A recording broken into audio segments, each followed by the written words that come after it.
ہم وہی کہیں گے جو ہمارا دین ہم کو بتاتا ہے۔ فرماتے ہیں السلام علیکم ورحمۃ اللہ وبرکاتہ۔ جناب مفتی صاحب قبلہ، سوال نمبر 1 یہ ہے کہ قضا نماز کی ادائیگی کیسے کریں؟ نمبر 2، قضا نماز کتنی ہے، یہ کیسے حساب لگائیں؟ نمبر 3، قضا نماز کا طریقہ کیا ہے؟ اس میں پہلا اور تیسرا سوال تقریباً ایک ہی جیسا ہے، اس لیے پہلے دوسرے سوال کا جواب دیتا ہوں، پھر پہلے اور تیسرے سوال کا جواب ایک ساتھ۔ تو دوسرا سوال یہ تھا کہ قضا نماز کتنی ہے، یہ کیسے حساب لگائیں؟ جناب محمد عمران صاحب، وعلیکم السلام ورحمۃ اللہ وبرکاتہ۔ قضا نماز کتنی ہے، یہ کیسے حساب لگائیں؟ دیکھیے، انسان جب پیدا ہوا اس کے بعد جب 7 سال کا ہو جاتا ہے تو ذی شعور ہو جاتا ہے، اور والدین کو حکم ہوتا ہے کہ اپنی اولاد کو نماز کا حکم دیں۔ 10 سال کا ہو جائے تو پھر حکم ہوتا ہے کہ سختی کریں، نماز بچہ نہ پڑھے تو اسے ماریں۔ اب 10 سال، 11 سال، 12 سال، اور یہ عمر جو ہوتی ہے اس کے بعد 15 سال، یہاں تک کی حد ہوتی ہے کہ اس دوران بندہ بالغ ہو جائے گا۔ جب بندہ بالغ ہو جائے تو نماز فرض ہو جاتی ہے، اور اب اگر وہ نماز چھوڑ دیتا ہے کسی بھی وجہ سے تو نماز اس کے ذمے باقی رہ جاتی ہے۔ تو جو فرض نماز بالغ ہو جانے کے بعد بندے سے رہ جائے، جان بوجھ کر کے، معاذ اللہ ایسا کبھی نہ ہو، اور اگر غلطی سے بھول کر کے کسی طور پر بھی فرض نماز چھوٹ جائے تو بندے کے ذمے وہ باقی رہتی ہے عمر بھر، جب تک کہ وہ قضا نہ کر لے۔ تو اس لیے بالغ ہو جانے کے بعد جتنی نمازیں، فرض نمازیں، واجب نمازیں نہ ادا کی جا سکیں، وہ سب کے سب اس کے ریکارڈ میں، اس کے کھاتے میں موجود ہیں، ان کا حساب لگانا ضروری ہے۔ تو جب بھی حساب لگائیں یہ ذہن میں رکھیں کہ تمام فرض نمازیں جو 5 ٹائم کی ہیں اس کے ساتھ واجب یعنی 3 رکعت وتر، اتنی نمازوں کا، 5 نمازوں میں فرض، 2 رکعت فرض فجر کی، 4 رکعت ظہر کی فرض، اور 4 رکعت عصر کی فرض، 3 رکعت مغرب کی فرض، 4 رکعت عشاء کی فرض، اور 3 رکعت وتر کی جو واجب ہے۔ اگر یاد ہو، ذہن میں ہو کہ کتنے دنوں سفر میں تھے کہ جب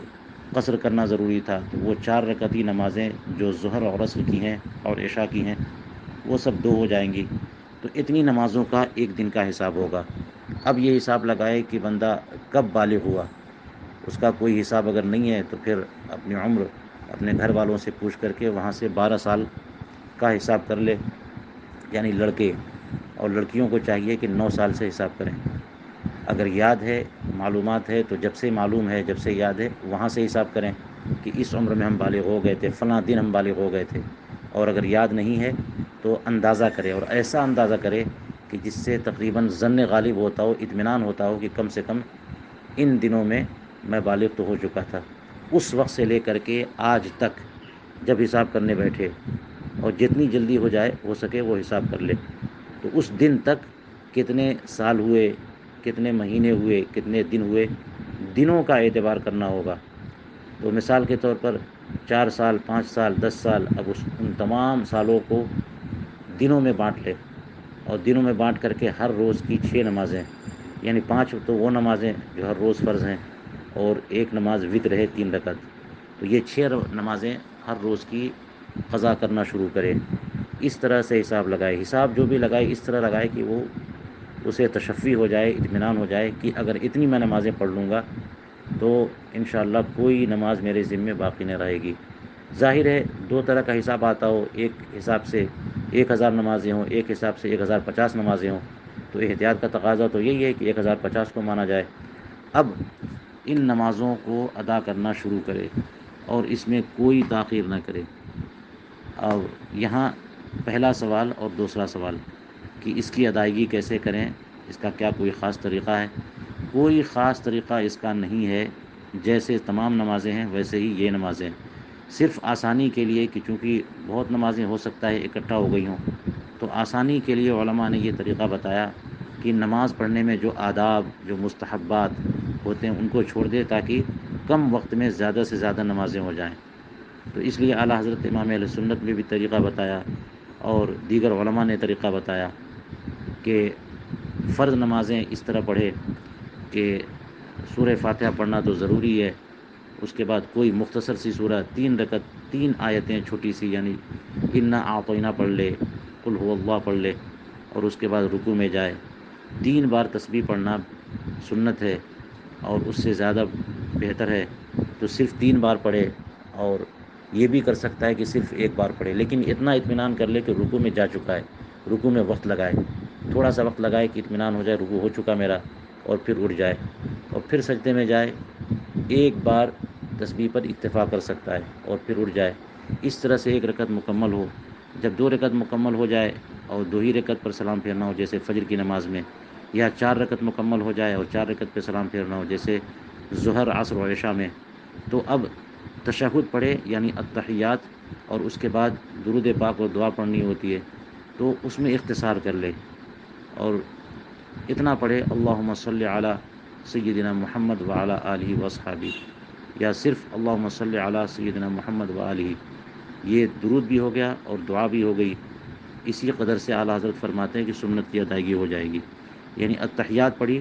اور پھر اللہم صلی علی سیدنا محمد وعلی آلہ پڑھ کر کے ایک طرف سلام اور دوسری طرف سلام پھیرے تو کم وقت میں نماز زیادہ ادا کر سکتا ہے۔ ذہن میں یہ رکھے کہ اللہ تبارک و تعالیٰ نوافل قبول نہیں فرماتا جب تک کہ فرائض اور واجبات ادا نہ ہو جائیں،